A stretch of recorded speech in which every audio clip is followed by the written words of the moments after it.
Yoldaşlar salam, hər vaxtınız xeyir olsun. Bugünkü mövzumuz qanunvericilikdən vətəndaşların müraciətləri haqqında qanundur.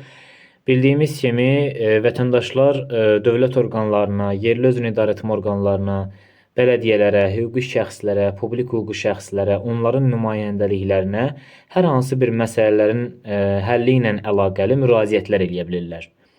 Yoldaşlar, bildiyimiz kimi bu qanun, yəni vətəndaşların müraciətləri haqqında qanun, Konstitusiyanın 57-ci maddəsinə və 94-cü maddəsinin 1-ci hissəsinin 1-ci bəndinə uyğun olaraq, yəni Milli Məclisin daha doğrusu ümumi qaydalarında 1-ci hissəyə uyğun olaraq vətəndaşların müraciət etmək hüququnun həyata keçirilməsi ilə bağlı münasibətləri tənzimləyir.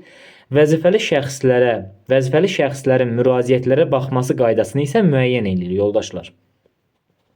Müraciət etmək hüququ bildiyimiz kimi Azərbaycan Respublikası vətəndaşlarının dövlət və bələdiyyə orqanlarına, qeyd etdiyimiz kimi dövlət və yaxud bələdiyyə mülkiyyətində olan və ya paylarının, səhmlərinin nəzarət zərfi dövlətə və yaxud da bələdiyyəyə məxsus olan hüquqi şəxslərə, publik hüquqi şəxslərə, büdcə təşkilatlarına və yaxud onların vəzifəli şəxslərinə şəxsən və ya nümayəndə vasitəsilə yazılı və ya şifahi formada, fərdi və ya kollektiv şəkildə, yəni biri var qrup şəklində, bir də var tək bir şəkildə, yəni fərdi şəkildə müraciət eləmək hüququ vardır.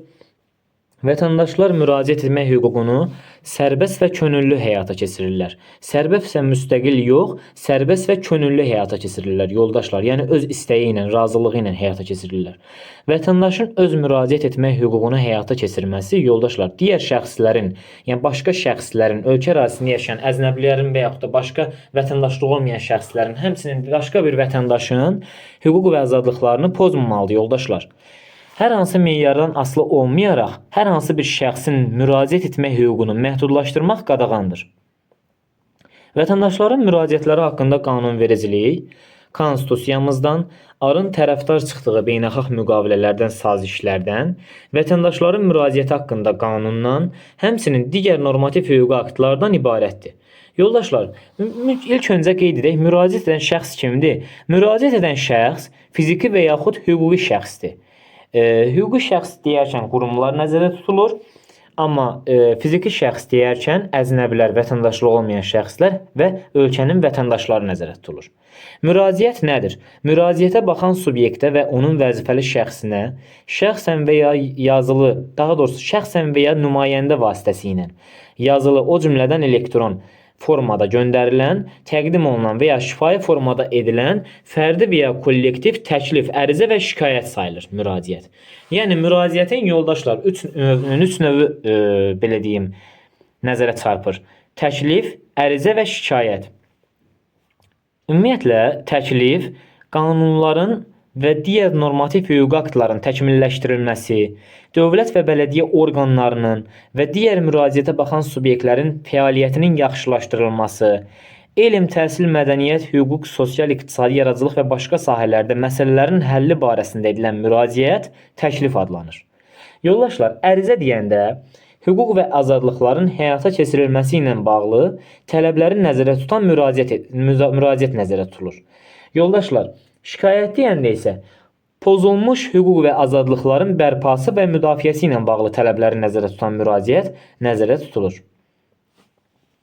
Yoldaşlar, müraciətə baxan subyekt, yəni hər hansı bir dövlət orqanı, hər hansı bir dövlət orqanının işçisi, vəzifəli şəxsi, rəhbəri, dövlət qulluqçusu, bələdiyyə sədri, bələdiyyənin üzvü, hər hansı bir hüquqi şəxsin rəhbəri, işçisi, fiziki və hüquqi şəxslərin müraciətlərinə baxmaq və yaxud qərar qəbul etmək səlahiyyəti olan şəxs hesab olunur.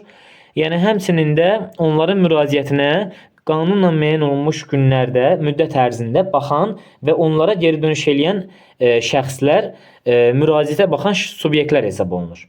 Yoldaşlar, müraciətə baxan subyektin canlı yayımlanan televiziya və radio proqramındakı nümayəndəsi müraciətə baxan subyektin razılığı ilə onu həmin proqramda təmsil edən vəzifəli şəxsdir. Müraciətə baxan subyektin razılığı olmadığı təqdirdə o, həmin proqramda vəzifəli şəxsi təmsil edə bilməz. Müraciətə baxan subyektin vəzifəli şəxsi kimdir bəs? Müraciətə baxan subyektin vəzifəli şəxsi Müraciətə baxan subyektin qeyd elədiyimiz kimi rəhbəridir. Dövlət orqanında inzibati vəzifə tutan və hakimiyyət səlahiyyətləri olan şəxsdir. Digər müraciətə baxan subyektlərdə təşkilati sərəncamverici və inzibati təsərrüfat fəaliyyətində vəzifələrində daimi və ya müvəqqəti işləyən və yaxud həmin vəzifələri xüsusi səlahiyyət əsasında həyata keçirən şəxslər müraciətə baxan subyektin vəzifəli şəxsi hesab olunur yoldaşlar. Şifahi müraciət deyəndə vətəndaşların fərdi və ya kollektiv qəbulu zamanı, müraciətə baxan subyektin nümayəndəsinin iştirakı ilə canlı yayımlanan televiziya və radio proqramları zamanı, habelə telefon müraciət xidməti vasitəsilə edilən müraciət vətəndaşların şifahi müraciəti sayılır. Şifahi müraciət ümumiyyətlə telefon müraciət xidməti vasitəsi kimi yaradılan bir müraciət növüdür. Yoldaşlar, telefon müraciət xidməti qeyd elədiyimiz kimi müraciət edənin şifahi müraciətinin qəbulunu texniki vasitələrin köməyi ilə cavablandırılmasını həyata keçirmək üçün, qeydiyyatını aparmaq üçün yaradılan rabitə xidmətidir. Yoldaşlar, şəxsin yazılı müraciəti kağız üzərində və yaxud da elektron formatda tərtib edilmiş müraciətdir. Biri var, e-mail ünvanına məsəl üçün müraciət daxil eləyəsən, hər hansı bir dövlət orqanının vəzifəli şəxsinə və yaxud dövlət qurumunun aparatına, ya da ki, yazılı surətdə orada gedib kağızla yazıb müraciət eləyəsən. Elektron müraciət, müraciətə baxan subyektin və ya vəzifəli şəxsin elektron ünvanına göndərilən və ya rəsmi internet saytı vasitəsilə daxil edilən müraciət növüdür. Biri var, dövlət orqanının sırf səhifəsindən girib müraciəti daxil edəsən. Bir də var ki, vəzifəli şəxsin, həmin qurumda çalışan vəzifəli şəxsin e-mail adresinə, Gmail, post ünvanına mesaj ismarlayasan, yəni müraciət ünvanlayasan. Bunlar fərqli anlayışlardır yoldaşlar. Amma hər ikisi bir yerdə elektron müraciət sayılır. Kollektiv müraciət eyni məsələyə dair 2 və daha çox şəxsin birgə müraciətidir, yaxud ictimai iştirakçılığın həyata keçirilməsi ilə əlaqədar olan müraciətlərdir. Təkrar müraciət isə müraciətin bu qanunla, yəni vətəndaşların müraciəti haqqında qanunla müəyyən edilmiş baxılması müddəti ötdükdə və yaxud həmin müraciət cavablandırıldıqda eyni şəxsin eyni məsələ ilə bağlı eyni müraciətə baxan subyektə və ya vəzifəli şəxsinə göndərdiyi növbəti müraciət onun təkrar müraciəti sayılır. Anonim müraciət nədir? Anonim müraciət adından bəlli olduğu kimi yoldaşlar, gizli müraciət sayılır. Vətəndaş özünlə bağlı məlumatları konfidensiallığını təmin etməklə müraciət göndərir. Amma qeyd etmək lazımdır ki, anonim müraciətə nə baxılır, nə də ona geri dönüş edilir. Çünki vətəndaşın barəsində heç bir məlumat qeyd olunmadığı təqdirdə dövlət orqanları və yaxud yerli özünü idarəetmə orqanları və yaxud hüquqi şəxslər və digər müraciətə baxan subyektlər vətəndaşın müraciətinə cavab göndərmir, ismarıc göndərmir, heç ümumiyyətlə baxmır, baxılmamış saxlanır. Yoldaşlar, vətəndaşların müraciətlərinə baxılmasının əsas prinsipləri hansılardır? Qanunçuluq, vətəndaşların müraciət etmə hüququnun sərbəst və könüllü həyata keçirilməsinə şərait yaradılması, fiziki və hüquqi şəxslərin hüquqlarının və qanuni mənafelərinin qorunması, müraciətlərə baxılmasında ayrı seçkiliyə və yaxud süründürməsiliyə yol verilməməsi, müraciətə baxan subyektlərin, dövlət orqanlarının, yerli özünü idarəetmə orqanlarının, hüquqi şəxslərin və digər qurumların, həmçinin onların vəzifəli şəxslərinin fəaliyyətində şəffaflığın, düzgünlüyün təmin edilməsi, vətəndaşların müraciət etmə hüququ ilə dövlət maraqlarının uzlaşdırılması, vətəndaş maraqlarının yox, xalq maraqlarının yox, dövlət maraqlarının uzlaşdırılması yoldaşlar, vətəndaşların müraciətlərinə baxılmasının əsas prinsipləridir. Bu qanunun tətbiq dairəsi deyəndə, konstitusiya qanunlarında, başqa qanunlarda, onların əsasında qəbul olmuş digər normativ hüquqi aktlarda, habelə tərəfdar çıxdığımız beynəlxalq müqavilələrdə başqa qayda nəzərdə tutulmayıbsa, bu qanunun müddəaları, yəni vətəndaşların müraciəti haqqında qanunun müddəaları vətəndaşların bütün müraciətlərinə şamil edilir. Yoldaşlar, amma başqa qanunlarda, konstitusiya qanunlarında, onların əsasında qəbul olmuş digər normativ hüquqi aktlarda, tərəfdar çıxdığımız beynəlxalq müqavilələrdə başqa qayda nəzərdə tutularsa, vətəndaşların müraciəti haqqında qanunun müddəaları vətəndaşların bütün müraciətlərinə şamil edilməyə bilər. Yoldaşlar, vətəndaşların müraciəti haqqında qanunun müddəaları vətəndaşların məhkəmə icraatı və inzibati icraat çərçivəsində etdiyi müraciətlərə şamil edilmir. Yoldaşlar, hərbi qulluqçuların xidmətlə əlaqədar bilavasitə rəislərinə, böyük rəislərinə müraciət etmə, onlara baxılması qaydası Silahlı Qüvvələrin Daxili Xidmət Nizamnaməsi və İntizam Nizamnaməsi ilə tənzimlənir.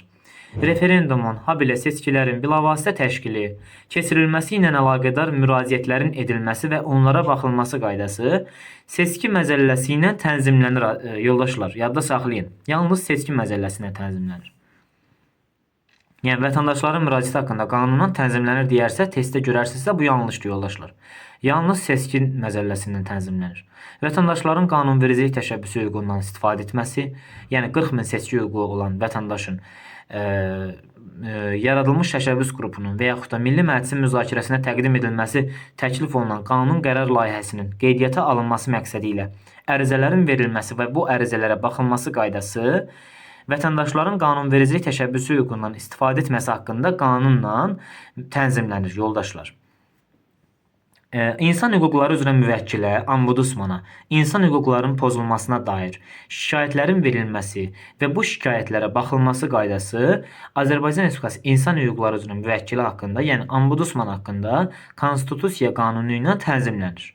İnformasiya əldə edilməsi üçün sorğunun verilməsi, sorğuya baxılması, informasiya əldə edilməsi haqqında sorğuya baxılması qaydası Azərbaycan Respublikasının informasiya əldə etmək haqqında qanunu ilə tənzimlənir. Məişət zorakılığı barəsində şikayətdə cinayət tərkibinin əlamətləri olmadıqda, yəni cinayət olmadıqda şikayətlərə baxılması qaydası məişət zorakılığının qarşısının alınması haqqında qanunla tənzimlənir. Siyasi MİHO tərəfindən, yəni Nazirlər Kabineti tərəfindən təsdiq olunan, ictimai əhəmiyyətli funksiyaları yerinə yetirən hüquqi şəxslərə, habelə normativ hüquqi aktlar və yaxud müqavilə əsasında təhsil, səhiyyə və mədəniyyət, həmçinin sosial sahələrdə xidmət göstərən özəl hüquqi şəxslərə və yaxud da fərdi sahibkarlara müraciət edilməsi qaydası və o müraciətlərə baxılması qaydası bu qanunla tənzimlənir. Yəni, vətəndaşların müraciətləri haqqında qanunla tənzimlənir. Başqa qanunvericilik aktları ilə yox. Yoldaşlar, Azərbaycan Respublikasının tərəfdar çıxdığı beynəlxalq müqavilələrdə, sazişlərdə başqa qayda nəzərdə tutulmayıbsa, vətəndaşların müraciəti haqqında qanunun müddəaları əcnəbilərin, vətəndaşlığı olmayan şəxslərin və xarici hüquqi şəxslərin müraciətlərinə şamil edilir. Amma tərəfdar çıxdığımız beynəlxalq müqavilələrdə, sazişlərdə başqa qayda nəzərdə tutulubsa, o zaman vətəndaşların müraciəti haqqında qanunun müddəaları əcnəbilərə, vətəndaşlığı olmayan şəxslərə və xarici hüquqi şəxslərə onların müraciətlərinə şamil edilməyə bilər. Bunu yadda saxlayın. Diqqətli olun bu hissəyə. Yoldaşlar, vətəndaşların müraciəti haqqında qanun bəzi istisna hallar var ki, onlara şamil olunmur. Yəni bunlar hansılardır? Sadaladığımız kimi, vətəndaşların məhkəmə icraatı zamanı etdikləri müraciətlərə, həmçinin vətəndaşların inzibati icraat etdikləri müraciətlərə, hərbi qulluqçuların xidmətlə əlaqəli bilavasitə rəislərinə və böyük rəislərinə müraciət etmə və onlara baxılması qaydası, referendumun və seçkilərin bilavasitə təşkili və keçirilməsi ilə bağlı müraciətlərin edilməsi və onlara baxılması qaydası, həmçinin vətəndaşların qanunvericilik təşəbbüsü hüququndan istifadə etməsi ilə bağlı yaranmış təşəbbüs qrupunun Milli Məclisin müzakirəsinə təqdim edilməsi ilə bağlı təklif olunan qanun qərar layihəsinin qeydiyyata alınması məqsədi ilə ərizələrin verilməsi və o ərizələrə baxılması qaydası, ombudsmana edilən müraciətlər və şikayətlərin verilməsi qaydası, həmçinin də məişət zorakılığı barəsində şikayətdə cinayət tərkibinin əlamətləri olmadıqda şikayətlərə baxılması qaydası və informasiya əldə etmək haqqında sorğuya baxılması qaydası yoldaşlar müəyyən olunur başqa qanunvericilik aktları ilə. Amma vətəndaşların müraciəti haqqında qanun bu müddəalara, sadaladığımız müddəalara şamil edilmir. Yəni bunlara vətəndaşların müraciəti haqqında qanuna uyğun olaraq baxılmır yoldaşlar. Başqa qanunvericilik aktlarına uyğun olaraq bunların müraciətinə baxılır. Yoldaşlar, deməli Azərbaycan Respublikasının Silahlı Qüvvələrinin Daxili Xidmət Nizamnaməsi və İntizam Nizamnaməsi ilə tənzimlənir. Nə? Hərbiçilərin və yaxud da belə deyim də, hərbi qulluqçuların xidməti rəislərinə, bilavasitə böyük rəislərinə etdiyi müraciətlər Silahlı Qüvvələrin Daxili Xidmət Nizamnaməsi və İntizam Nizamnaməsi ilə tənzimlənir. Yoldaşlar, vətəndaşların müraciətlərinə dair bir sıra tələblər var. Vətəndaşlar nə edir? Vətəndaşlar müraciətlərini həmin məsələyə baxılmasını bilavasitə təmin etməli olan müraciətə baxan subyektlərə, orqanlara, qurumlara, vəzifəli şəxslərə yazılı formada təqdim eləyir və yaxud da şifahi formada bildirirlər. Yoldaşlar, yazılı müraciətlər şəxsən və ya nümayəndə vasitəsilə həyata keçirilir və ya elektron poçt, telefaks, həmçinin yaxud da bu qanunun 6.7-ci maddəsində göstərilən qaydada, yəni elektron formatda göndərilir. Yoldaşlar, yazılı müraciətdə bir sıra nüanslar var. Müraciətə baxan subyektin adı və ya onun vəzifəli şəxsinin adı, soyadı, vəzifəsi. Atasının adı yox ha, yalnız vəzifəli şəxsin adı, soyadı və vəzifəsi göstərilir. Yoldaşlar, amma vəzifəli şəxsin elektron ünvanına göndərilən müraciətlər istisna olmaqla ona görə yazıb ki, yəni vəzifəli şəxsin elektron ünvanına göndərilən hallar istisna ona görə deyilir ki, yəni o müraciətlər ona görə istisnadır ki, orada ola bilsin ki, daha geniş formatda qeyd olunar. Yəni vətəndaşın müraciətində vəzifəli şəxsin adı, soyadı, ata adı və yaxud da vəzifəsi, qaldığı yer, hər bir şeydə, yəni bütün məlumatlar qeyd edilmə halları da var. Amma belə ümumən müraciətə baxan subyektin adı və ya onun vəzifəli şəxsinin adı, soyadı, vəzifəsi vətəndaşın yazılı müraciətində göstərilməlidir. Vətəndaşın yazılı müraciətində başqa nə göstərilir? Müraciət edən şəxsin, yəni fiziki şəxsin adı, soyadı, atasının adı, ünvanı, yaxud işlədiyi yer, hər hansı bir qurumda işləyirsə o yerin adı və yaxud da hüquqi şəxsdirsə, hüquqi şəxsin adı və hüquqi ünvanı göstərilməlidir. Müraciət edən fiziki şəxsdirsə onun adı, atasının adı, soyadı və ünvanı yaxud işlədiyi yer göstərilməlidir. Müraciət edən hüquqi şəxsdirsə, hüquqi şəxsin adı və hüquqi ünvanı göstərilməlidir. Deməli, yoldaşlar, müraciət hüquqi şəxslərin firma rekvizitləri olan blanklarda göndərildiyi yaxud fiziki şəxsin əlaqə məlumatlarından ən azı birinin göstərildiyi hallar istisna olmaqla yazılı müraciətlərin tələblərinə cavab verilmədikdə anonim sayılır. Anonim müraciətlər müraciətə baxan subyektlər və yaxud onların vəzifəli şəxslər tərəfindən qəbul edilmir və onlara baxılmır. Bayaq qeyd elədiyim kimi, yoldaşlar. Kağız üzərində yazılı müraciəti fiziki şəxs və ya hüquqi şəxsin rəhbəri yaxud onların səlahiyyətli nümayəndələri imzalamalı və tarix qoymalıdırlar. Yəni ki, hansı tarixdə imzalanıb, təsdiq olunub. Yazılı müraciət nümayəndə vasitəsilə təqdim olunduğu halda müraciətə nümayəndənin səlahiyyətlərini təsdiqləyən sənədin surəti əlavə olunmalıdır. Yoldaşlar, elektron müraciət həmin müraciətə baxan subyektin və yaxud onun vəzifəli şəxsinin elektron ünvanına göndərilir və yaxud onun rəsmi internet saytına daxil edilir. Elektron sənəd formasında göndərilən müraciət elektron imza ilə təsdiq olunmalıdır. Təsdiq olunmadığı halda səlahiyyətli sayılmır, yəni. Yoldaşlar, daha doğrusu üzr istəyirəm. Elektron imza ilə təsdiq olunmasa da elektron sənəd o demək deyil ki, yəni hüquqi qüvvəyə malik deyil. Yoldaşlar, yəni ki, elektron imza ilə təsdiq olunmalıdır. Əslində bu qanunda var. Amma elektron imza ilə təsdiq olunmadığı başqa hallarda o demək deyil ki, o sənəd etibarsızdır. Yoldaşlar, müraciətin mətni, vətəndaşın müraciətinin mətni oxunaqlı olmalıdır. Müraciətdə edilən təklif və yaxud da tələb aydın ifadə edilməlidir. Yəni tələbi nədirsə, şikayəti, təklifi nədirsə, ərizəsi nədirsə o aydın şəkildə göstərilməli, ifadə olunmalıdır. Müraciətin mətnində isə təhqir və böhtana yol verilməməlidir. Tənqid ola bilər, amma konstitusiyaya əsasən bildiyimiz kimi tənqid ola bilər. Yəni vətəndaşlar dövlət orqanlarının işçilərinin, qurumların rəhbərlərinin fəaliyyətini tənqid eləyə bilər. Amma tənqidə görə təqib eləyə bilməz. Tənqidə görə təqib çünki qadağandır konstitusiyamıza əsasən və təhqir və böhtan tənqid sayıla bilməz. Buna görə də yəni müraciətin mətnində də təhqir və böhtana yol verilməməlidir. Müraciətə baxan subyektlər, onların vəzifəli şəxsləri vətəndaşların müraciəti haqqında qanunla müəyyən olmuş qaydada verilən yazılı müraciətləri mütləq qəbul etməlidir, qeydiyyata almalıdır və onların baxılmasını təmin etməlidirlər. Vətəndaşların müraciətləri ilə bağlı kargüzarlıq müvafiq icra hakimiyyəti orqanının, yəni prezidentin müəyyən etdiyi qaydada aparılır və müraciətə baxan subyektin rəhbəri tərəfindən təmin edilir. Müraciətə baxan subyektlərin müraciətlərinin qəbul edilməsi və cavablandırılması işinin habelə elektron formada həyata keçirmək hüququ var. Vətəndaşın müraciətinə onun daxil olma tarixi, yəni hansı gün müraciət olunubsa dövlət orqanına və yaxud vəzifəli şəxsə o gün həmin günün tarixi və qeydiyyat nömrəsi qoyulur.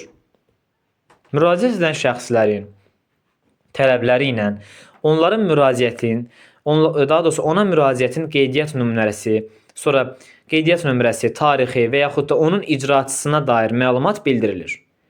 Yəni vətəndaş, yəni müraciət edən şəxs onun tələbi ilə ona müraciətin qeydiyyat nömrəsi, tarixi və onun icraçısına dair məlumat bildirilir. Yəni ki, bu işin icraçısı bu müraciətə hansı qurumda çalışan, hansı əməkdaş baxırsa, hansı vəzifəli şəxs baxırsa, onun icraçısına dair məlumat bildirilməlidir. Həmçinin qeydiyyat nömrəsi və tarixi bildirilməlidir yoldaşlar.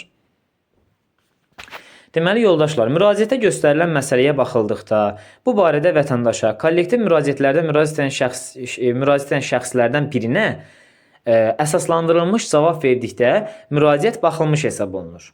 Müraciətə dövlət dilində cavab verilir. Vətəndaş tək özü müraciət eləyəndə onun müraciətinə, məsələsinə baxıldıqda əsaslandırılmış cavab verildikdə müraciət baxılmış hesab olunur. Amma kollektiv müraciətlərdə artıq bütün orada kollektiv şəkildə müraciət edən hər kəsə ayrı-ayrılıqda məlumat verilmir. Müraciət edən şəxslərdən birinə məlumat verilir yoldaşlar.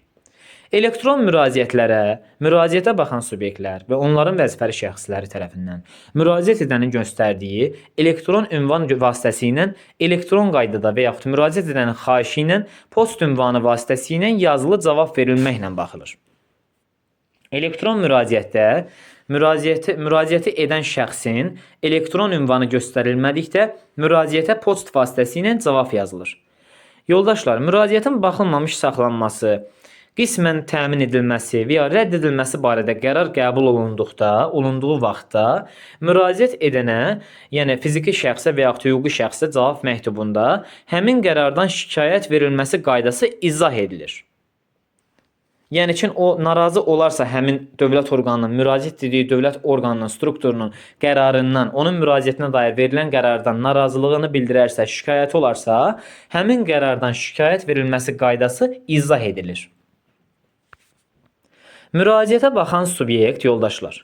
Müraciətə baxan subyekt, yəni dövlət orqanı və yaxud yerli özünü idarə etmə orqanı və yaxud da hər hansı bir vəzifəli şəxs müraciətdə göstərilən məsələnin həlli ilə bağlı əlavə məlumatların öyrənilməsi üçün aidiyyatı üzrə sorğu göndərdikdə həmin sorğuya 7 iş günündən gec olmayaraq cavab verilməlidir. Müraciətə baxan subyektlər və onların vəzifəli şəxslərin müraciətdə irəli sürülən məsələlərin həlli, onların səlahiyyətlərinə aid olmadıqda, yəni onlar o işə baxmadığı təqdirdə müraciəti 3 iş günündən, 3 gündən yox ha yoldaşlar, 3 gün ayrı bir şeydir, 3 iş günü ayrı bir şeydir. 3 iş günündən gec olmayaraq aidiyyatı üzrə göndərir və müraciət edənə bu barədə məlumat verir. Müraciətdə göstərilən məsələ bir neçə müraciətə baxan subyektin səlahiyyətinə aid edildikdə isə müraciətin surəti 3 iş günündən gec olmayaraq həmin subyektlərə göndərilir. Yuxarı dövlət orqanı vətəndaşların müraciətlərini baxılmaq üçün aidiyyatı üzrə dövlət və bələdiyyə orqanlarına və yaxud digər hər hansı bir müraciətə baxan subyektinə göndərdikdə həmin müraciətə baxılmanın nəticəsi barədə yuxarı dövlət orqanının tələbə ilə tələb əsasında müraciətə baxan subyektin rəhbəri tərəfindən ona məlumat verilməlidir. Yalnız yuxarı dövlət orqanının tələbi ilə müraciətə baxan subyektin rəhbəri tərəfindən ona məlumat verilməlidir. Yoldaşlar, vətəndaşın müraciətində göstərilən məsələlər dövlət sirri haqqında qanuna uyğun olaraq dövlət sirri təşkil edən məlumatlara və yaxud qanunla qorunan digər məlumatlara aid olarsa, müraciətin bu səbəbdən mahiyyəti üzrə cavablandırılmasının mümkünsüzlüyü barədə müraciət edən vətəndaşa və yaxud şəxsə və yaxud da hüquqi şəxsə məlumat verilir. Yəni, dövlət sirri təşkil etdiyinə görə məlumat, vətəndaşın müraciətinə dövlət sirri təşkil edən bir məlumat varsa, o zaman bu müraciətin Bu səbəbdən dövlət sirri olduğu üçün mahiyyəti üzrə cavablandırılmasının mümkünsüzlüyü, yəni heç vaxt yəni ictimaiyyətə açıqlanmamağının mümkünsüzlüyü bildirilir. Yəni məlumat şəklində bildirilir. Yoldaşlar, vətəndaşların müraciətlərini aidiyyəti üzrə baxılmaq üçün qanuna zidd hərəkətindən, hərəkətsizlikdən şikayət edən müraciətə baxan subyektə və yaxud da şikayət edilən müraciətə baxan subyektə və yaxud da onun vəzifəli şəxslərinə göndərmək qadağandır. Deməli, yoldaşlar, qanunda qeyd olunmuş, müəyyən olunmuş qadağaya görə vətəndaşın müraciətini aidiyyəti üzrə göndərmək mümkün olmadıqda, vətəndaşa qanunla müəyyən olunmuş qaydada məhkəməyə müraciət etmək hüququ izah olunur.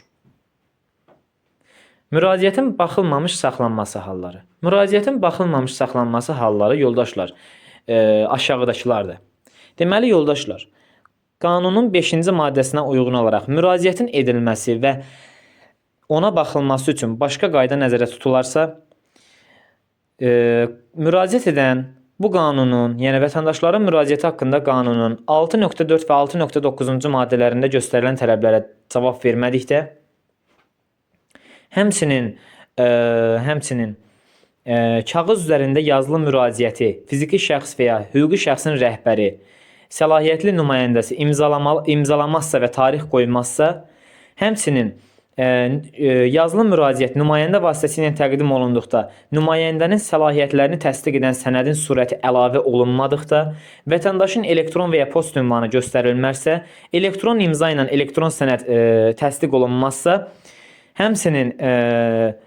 Həmçinin də müraciətdə göstərilən mətn oxunaqlı olmazsa və tələb və təklif aydın ifadə edilməzsə, müraciətin mətnində təhqir və böhtana yol verilərsə, müraciət baxılmamış saxlanılır. Həmçinin müraciət hüquqi şəxslərin firma rekvizitləri olan blanklarda göstərildiyi yaxud da fiziki şəxsin əlaqəli məlumatlarından ən azı, yəni telefon nömrəsi, post, faks, elektron post ünvanı olmadıqda, ən azı birinin göstərildiyi hallar istisna olmaqla 6.3-cü maddənin tələblərinə cavab vermədikdə anonim sayılır. Anonim müraciətlər müraciətə baxan subyektlər və vəzifəli şəxslər tərəfindən qəbul edilmir və onlara baxılmır.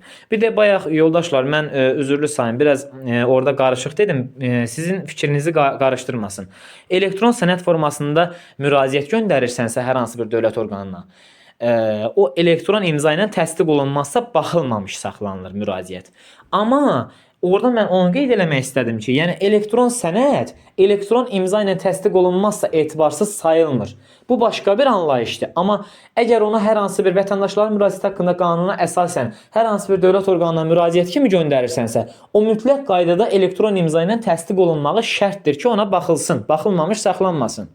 Çünki onlar ona etimad doğurmurlar da, bildiniz necə? Yəni onlar necə güvənsin, necə əmin olsunlar ki, bu hüquqi sənəd həqiqətən də saxta deyil. Yoldaşlar, belə deyək, ümumiyyətlə müraciətə göstərilən məsələ ilə bağlı məhkəmənin qanuni qüvvəyə minmiş qərarı olarsa, vətəndaşın təkrar müraciətinə bir il ərzində 3 dəfə mahiyyəti üzrə əsaslandırılmış cavab verildikdə, təkrar müraciətdə məsələnin həlli üçün yeni məlumatlar olmadıqda, həmçinin müraciətdə olan məlumatlar onun həlli və aidiyyəti üzrə göndərilməsi üçün kifayət etmədikdə və yaxud ərizə ilə müraciət edildikdə vətəndaşların müraciəti baxılmamış saxlanılır. Yoldaşlar, müraciət edən şəxs ümumiyyətlə vətəndaşların müraciəti haqqında qanunda göstərilən hallarda müraciətə baxan subyekt, vəzifəli şəxs, müraciət edən şəxsə səbəblər göstərilməklə müraciətin baxılmamış saxlanılması barədə 5 iş günündən gec olmayaraq məlumat verir. Şifahi müraciətin baxılmamış saxlanılması ilə bağlı isə, şifahi müraciət olarsa, onun baxılmamış saxlanılması ilə bağlı isə, əsas olarsa, dərhal məlumat verməlidir. Müraciət edən şəxs şifahi müraciət eləyərsə, onun müraciəti baxılmamış saxlanılırsa, bu barədə dövlət orqanı və dövlət orqanının işçisi bu əsasla dərhal ona məlumat verir. Amma yazılı müraciət olarsa, onun baxılmamış saxlanması barədə dövlət orqanlarının vəzifəli şəxsləri müraciət edən vətəndaşlara və hüquqi şəxslərə 5 iş günündən gec olmayaraq məlumat verir. Müraciətin baxılmamış saxlanmasına əsas verən hallar aradan qaldırıldıqda, müraciətə baxan subyekt ona baxılmanı təmin etməlidir. Yoldaşlar, dövlət orqanlarında korrupsiya ilə əlaqədar hüquq pozmalar barədə müraciətlərə bu maddənin xüsusiyyətləri nəzərə alınmaqla bu qanuna müvafiq baxılır. Yəni, korrupsiya ilə vətəndaşların müraciəti haqqında qanunun 9-cu maddəsində göstərilən, yəni korrupsiya ilə əlaqədar hüquq pozmalar barədə müraciətlərə baxılmasının xüsusiyyətləri maddəsinə uyğun olaraq vətəndaşların müraciəti haqqında qanuna müvafiq baxıla bilər. Amma testdə görsəniz ki, bütün hallarda deyər ki, korrupsiya ilə əlaqədar hüquq pozmalarla bağlı müraciətlərə, vətəndaşların müraciəti haqqında qanunla müvafiq baxılır. Bu yanlışdır. Bütün hallarda yox. Korrupsiyaya qarşı mübarizə haqqında qanuna uyğun olaraq da baxıla bilər. Vətəndaşların müraciəti haqqında qanuna uyğun şəkildə o halda baxıla bilər ki, bu maddənin xüsusiyyətləri nəzərə almaqla. Yoldaşlar, korrupsiya ilə əlaqəli hüquq pozmalar barədə daxil olan müraciət, dövlət orqanının rəhbəri və müraciət üzrə xidməti araşdırmanı təyin eləyir birinci növbədə. Xidməti araşdırmanı da müvafiq dövlət orqanında, yəni həmin dövlət orqanında daxili nəzarət təftiş xidməti aparır. Daxili nəzarət xidməti, yəni yəqin ki, çoxunuzun məlumatı olar da, daxili nəzarət xidməti həm özəl qurumlarda var, həm dövlət qurumlarında var. Təftiş xidməti də belə deyək bir növ. Yəni xidməti araşdırma da 20 iş günü müddətində, 20 gün yoxa, 20 iş günü müddətində başa çatdırılmalı və nəticəsi barəsində məlumat dövlət orqanının rəhbərinə təqdim edilməlidir. Əgər əlavə materialların, məlumatların əldə olunması barədə tələb olarsa, dövlət orqanının rəhbəri bu müddəti 10 iş günü də uzada bilər. Barəsində məlumat verilən şəxsə, həmçinin araşdırmanın nəticəsi barədə birbaşa və yaxud dolayısı yolla maraqlı olan şəxslərə korrupsiya ilə əlaqədar hüquq pozmalarla bağlı məlumatın araşdırılması həvalə edilə bilməz. Dövlət orqanının rəhbəri xidməti araşdırmanın nəticəsi barəsində məlumatı aldıqdan sonra müraciət üzrə aşağıdakı qərarlardan birini qəbul edir. Müraciətin əsaslı olduğu təsdiq olunarsa, eyni zamanda əməldə mülki hüquqi və inzibati məsuliyyət yaradacaq əlamətlər olarsa, mülki məcəlləyə və inzibati xətalar məcəlləsinə uyğun olaraq tədbirlər görülməsi halı olur. Daha doğrusu, cinayət əlamətləri olarsa, hüquq pozmalar aşkar edilərsə, müvafiq sənədlərin baş prokurorluğa göndərilməsi barədə qərarlar qəbul edir. Deməli, yoldaşlar, müraciətin əsaslı olması təsdiq edilərsə, lakin əməldə mülki hüquqi, inzibati və cinayət məsuliyyəti yaradacaq əlamətlər olmadıqda, yəni yoxdursa, aidiyyatı üzrə şəxslərin intizam məsuliyyətinə cəlb edilməsi barədə dövlət orqanının rəhbəri qərar qəbul edir. Və həmçinin müraciətin əsaslı olduğu təsdiq edilmədikdə, yəni müraciət əsaslı olmadıqda və bu əsas da təsdiq olunmadıqda, şikayət üzrə icraata xitam verilməsi barəsində dövlət orqanının rəhbəri qərar qəbul edir. Yəni o şikayətə baxılmaması ilə bağlı, icra və tətbiq edilməməsi ilə bağlı, xitam verilməsi ilə bağlı dövlət orqanının rəhbəri qərar qəbul edir ki, yəni bu şikayətə, bu müraciətə baxmaq əsassız hesab olunur. Müraciət edən şəxs, vətəndaş və yaxud da hər hansı bir hüquqi şəxs ona qəbul olunmuş qərar haqqında əsaslandırılmış cavab verilməklə həmin qərardan şikayət etmək hüququ izah olunur. Vətəndaşın dövlət orqanı rəhbərinin qərarından yaxud da dövlət orqanına şikayət vermək hüququ vardır. Bu müddəa vətəndaşın dövlət orqanı rəhbərinin qərarından məhkəməyə şikayət vermək hüququnu məhdudlaşdırmır. Yəni o demək deyil ki, vətəndaş məhkəməyə də şikayət verə bilməz. Eləyə bilər. Çünki onun müraciəti əsaslıdırsa və dövlət orqanı tərəfindən əsassız hesab olunursa, qanuna zidd şəkildə əsassız hesab olunursa, bu halda artıq o şəxs məhkəməyə də müraciət edə bilər, digər qurumlara da müraciət edə bilər, yəni şikayət edə bilər. Dövlət orqanları istisna olmaqla, yəni digər müraciətə baxan subyektlər, yerli özünü idarə etmə orqanları və s. digər hüquqi şəxslər, publik hüquqi şəxslər, idarələr və yaxud da özəl qurumlar hüquq pozmalar barəsində, korrupsiya ilə bağlı hüquq pozmalar barəsində müraciətlərə bu qanunun 7-ci maddəsində müəyyən olunmuş qaydada 20 iş günü müddətində baxırlar. Yəni, yoldaşlar, dövlət orqanları istisna, dövlət orqanları xaric, dövlət orqanlarına aid deyil. Digər müraciətə baxan subyektlər, özəl təşkilatlar, qurumlar, müəssisələr və yaxud da digər idarələr və yaxud da publik hüquqi şəxslər və sair hüquqi şəxslər bu qanunun 7-ci maddəsində müəyyən olmuş qaydada korrupsiya ilə bağlı hüquq pozmalar barəsində müraciətlərə 23 günü müddətində baxırlar. Deməli yoldaşlar, bu müraciətə baxılması müddətlərini sizə qısa konspekt formasında göndərəcəm və vətəndaşların deməli yoldaşlar qəbul edilməsi qaydasını da göndərəcəm. Amma burada da xüsusi bir şəkildə sizə qeyd edeyim əsas yerlərdən. Deməli yoldaşlar, vətəndaşlar bildiyimiz kimi vətəndaşların qəbul edilməsi cədvəlinə uyğun olaraq ayda bir dəfədən az olmamaqla, 2 dəfədən yox yoldaşlar, bir dəfədən az olmamaqla təmin edilməlidirlər. Vətəndaşları müraciətlərə baxan subyektlərin rəhbərləri və digər vəzifəli şəxsləri qəbul edirlər. Vətəndaşlar əvvəlcədən məlumat verilən günlərdə və saatlarda qəbul edilməlidirlər. Vətəndaşın müraciəti ilə əlaqədar təxirəsalınmaz tədbirlərin görülməsi tələb olunarsa, müraciətə baxan subyektin rəhbəri və digər vəzifəli şəxsləri onları dərhal qəbul etməlidirlər. Yəni anında dərhal şəkildə qəbul etməlidirlər. Yəni uzatmaq olmaz artıq. Yoldaşlar, vətəndaş şəxsiyyətini təsdiq edən və yaxud da şəxsiyyəti təsdiq edən sənəd və yaxud şəxsiyyəti müəyyən edən rekvizitlər və ya elektron imza olduqda elektron xidmətlər vasitəsilə qəbula yazılır. Qəbula gəlmiş vətəndaş şəxsiyyət vəsiqəsini təsdiq edən sənədi gətirməlidir. Yəni şəxsiyyəti təsdiq edən vəsiqəni sənədi gətirməlidir. Təqdim etməlidir. Qəbul zamanı təqdim olunmuş yazılı müraciət bu qanunun 7-ci maddəsinə uyğun olaraq tətbiq edilir, qəbul edilir daha doğrusu və qeydiyyata alınır və ona baxılır. Vətəndaşın şifahi müraciəti ilə bağlı qəbula dair qeydiyyat nəzarət vərəqəsində qeyd aparılır. Şifahi müraciətdəki məsələlərin həlli ilə bağlı əlavə araşdırma aparılması tələb olunmadıqda, vətəndaşın razılığı ilə müraciət qəbul zamanı şifahi qaydada cavablandırılır.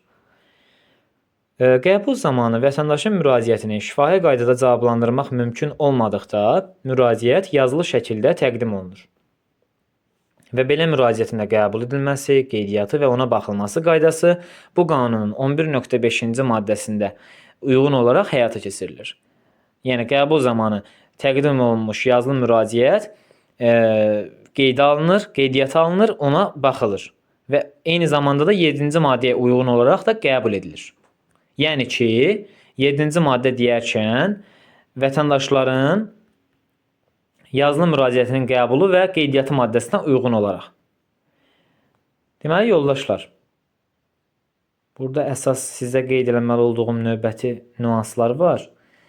Deməli, yoldaşlar, müraciətə baxan subyektin rəhbərləri, daha doğrusu, müraciətə baxan subyektin rəhbərlərinin və digər vəzifəli şəxslərin səyyar və video qəbullar və yaxud o cümlədən onlayn konferanslar keçirmək hüququ var. Bu cür qəbul zamanı təqdim olunan müraciətlərin qəbulu, qeydiyyatı və ona baxılması qaydası bu maddəyə uyğun həyata keçirilir. Yəni 11-ci maddəyə uyğun həyata keçirilir.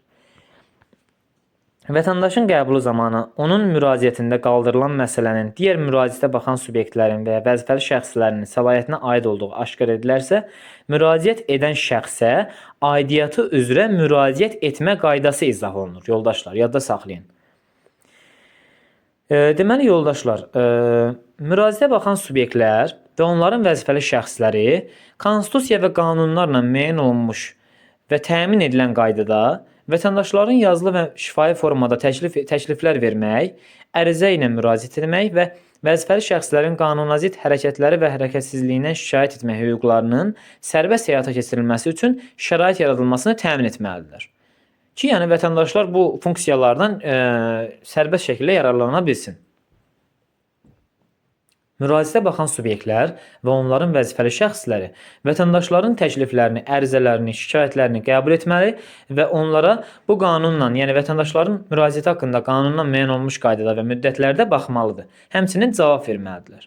Müraciətə baxan subyektlərin vəzifəli şəxsləri vətəndaşların müraciətlərinə baxarkən müraciətə obyektiv, hərtərəfli və vaxtında baxılmasını təmin etməlidirlər, məsələnin mahiyyətini öyrənməlidirlər və onun həlli üçün lazımi sənədləri tələb etməlidirlər, müraciətə baxılmanın nəticəsi barəsində vətəndaşlara yazılı formada məlumat verməlidirlər, müraciət təmin edilmədikdə bunun səbəblərini göstərməli və şikayət vermək qaydasını izah etməlidirlər, müraciətlər barəsində əsaslandırılmış qərarların qəbul edilməsini və bu qərarların vaxtında və düzgün yerinə yetirilməsini təmin etməlidirlər. Yoldaşlar, ümumiyyətlə dövlət orqanlarının vəzifəli şəxslərinin, ictimai birliklərin, habelə digər təşkilatların, habelə vətəndaşların fəaliyyətinin və işinin tənqid edilməsi ilə bağlı, yaxud vətəndaşın və digər şəxslərin hüquq və azadlıqlarının bərpası və müdafiəsi məqsədi ilə edilən müraciətə görə vətəndaşı təqib etmək qadağandır. Müraciətlərə baxılması zamanı müraciətə baxan subyektlərin, həmçinin də onların vəzifəli şəxslərinin müraciətindəki məsələlərin həlli ilə əlaqədar əldə olunmuş məlumatları yaymaq, həmçinin o cümlədən dövlət sirri təşkil edən, qanunla qorunan digər məlumatları yaymaq və yaxud müraciətin aidiyyəti üzrə baxılması üçün digər müraciətə baxan subyektlərə və onların vəzifəli şəxslərinə göndərilməsi halları istisna olmaqla, eləcə də müraciətin həlli ilə bağlı olmayan, yəni müraciəti aidiyyəti təxliyyəti olmayan fərdi məlumatların toplanması, saxlanması, istifadəsi və yayılması və o cümlədən xüsusi kateqoriyalı fərdi məlumatların toplanması, saxlanması, istifadəsi və yayılması qadağandır yoldaşlar, yadda saxlayın. Vətəndaşların müraciəti, yəni vətəndaşların müraciəti dövlət orqanlarının, rəhbərlərinin, fiziki və hüquqi şəxslərin, daha doğrusu orada çalışan digər şəxslərin, vəzifəli şəxslərin, hakimiyyət səlahiyyəti olan digər şəxslərin qanunnazid hərəkətləri və hərəkətsizliyi ilə bağlı prokurorluğa və digər qurumlara, daha doğrusu prokurorluq orqanlarına daxil olmuş müraciətlərinə bu qanuna, yəni vətəndaşların müraciəti haqqında qanuna və prokurorluq haqqında Azərbaycan Respublikasının qanununa uyğun olaraq baxılır. Bu cür müraciətlər prokurorluq orqanlarının səlahiyyətinə aid olmadıqda, prokurorluq 5 iş günü müddətində müraciət edən şəxsə müraciətini geri qaytarır. Vətəndaşın müraciətə baxan subyekt tərəfindən aidiyyəti üzrə baxılması üçün prokurorluq orqanına göndərildikdə, həmin subyektə onun xahişi ilə baxılmanın nəticəsi barəsində məlumat verilir. Yoldaşlar, baş prokuror qanunun 12.6-cı maddəsinə göstərilən müraciətlərə baxılmasının nəticəsi barəsində, yəni prokurorluq orqanlarına daxil olmuş müraciətə baxılması nəticələri barəsində 6 ayda bir dəfədən az olmayaraq MİHO-ya, yəni prezidentə məlumat verir.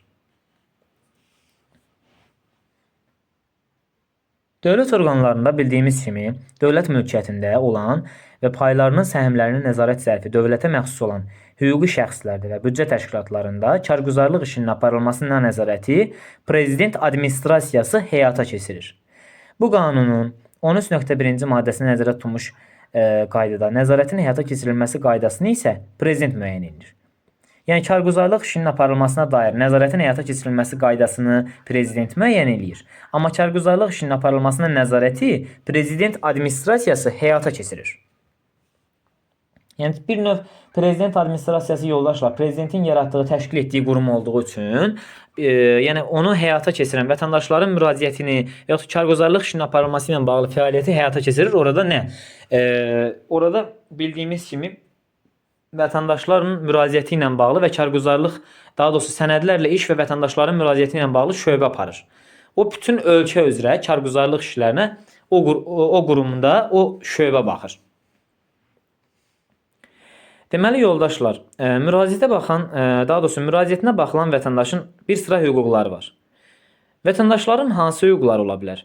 Vətəndaşların müraciətlərinin tam və hərtərəfli araşdırılması üçün əlavə sənəd və materiallar təqdim etmək, bu sənədlərin əldə edilməsini müraciətə baxan subyektdən xahiş eləmək, müraciətə baxılmasının dayandırılması barəsində ərizə ilə müraciət etmək, təkrar yazılı müraciətə, ilkin müraciətə baxılmasının nəticəsi barədə sənədləri əlavə etmək, ictimai informasiya və fərdi məlumatların əldə edilməsi məqsədi ilə sorğu vermək, müraciətin baxılmasına dair sənədlərin və materialların digər şəxslərin hüquqlarına, qanuni mənafelərinə toxunmaması ilə qanunla digər dövlət sirri təşkil edən məlumatlara və yaxud da qanunla qorunan məlumatlara aid edilməməsi şərti ilə sənəd və materiallarla tanış olmaq, müraciətin qeydiyyat nömrəsi və daxil olma tarixi barəsində, müraciətin aidiyyəti üzrə göndərildiyi halda və yaxud həmin məktubun qeydiyyat nömrəsi və göndərilmə tarixi barədə məlumat almaq, həmçinin müraciətə baxılması barədə yazılı cavab almaq və yaxud da müraciətin aidiyyəti üzrə göndərilməsinə dair məlumat almaq,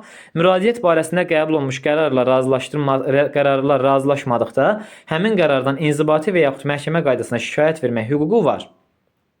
Həmçinin müraciətin məzmununda vətəndaşın ailə və şəxsi həyatına aid olmuş sirr olarsa, peşə və yaxud da kommersiya sirri olarsa, dövlət sirri olarsa, həmin sənədlərin və yaxud da məlumatların məxfiliyinin təmin olunmasını tələb eləmək hüququ vardır. Hər bir müraciət edən şəxsin hüququ vardır.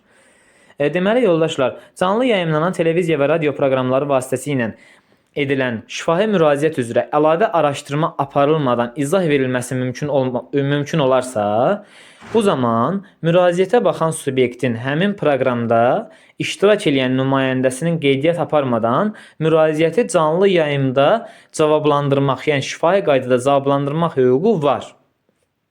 Deməli yoldaşlar, vətəndaşların canlı yayımlanan televiziya və radio proqramları zamanı edilən müraciətlərinin dərhal cavablandırılması, anında şifahi cavablandırılması mümkün olmadığı halda isə müraciətin qəbul edilməsi, qeydiyyatı və ona baxılması qaydası bu qanunun 7-ci maddəsinə uyğun olaraq, yəni vətəndaşların müraciətinə cavab verilməsi maddəsinə uyğun olaraq həyata keçirilir.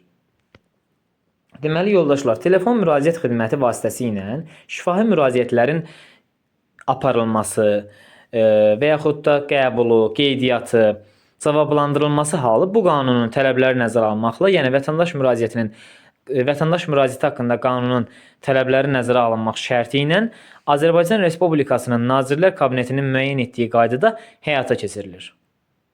Telefon müraciəti xidməti vasitəsilə edilən şifahi müraciətlərin qəbul edilməsi, qeydiyyatı və cavablandırılması qaydası vətəndaşların müraciəti haqqında qanunun tələbləri nəzərə alınmaqla bir qayda olaraq MİHO və yaxud da Azərbaycan Respublikasının Nazirlər Kabinetinin müəyyən etdiyi qaydada, müəyyən etdiyi formada həyata keçirilir yoldaşlar. Yadda saxlayın. Və vətəndaşların müraciəti haqqında qanunun tələblərini pozan şəxslər Azərbaycan Respublikasının mülki, cinayət və inzibati xətalar məcəlləsinə uyğun olaraq məsuliyyət daşıyırlar. Qısaca olaraq mis şəklində yadda saxlaya bilərsiniz yoldaşlar. Bura qədər yoldaşlar, vətəndaşların müraciəti ilə bağlı qeyd elədiyim kimi müraciətlərə baxılması ilə bağlı hansı günlərdə, hansı müddət ərzində baxılır, onunla bağlı qısa konspektlər göndərəcəm. Oradan oxuyub daha yaxşı şəkildə yadda saxlayarsınız. Deməli yoldaşlar, növbəti dərslərdə görüşənə qədər özünüzdən müğayət olun, sağ olun, salamat qalın.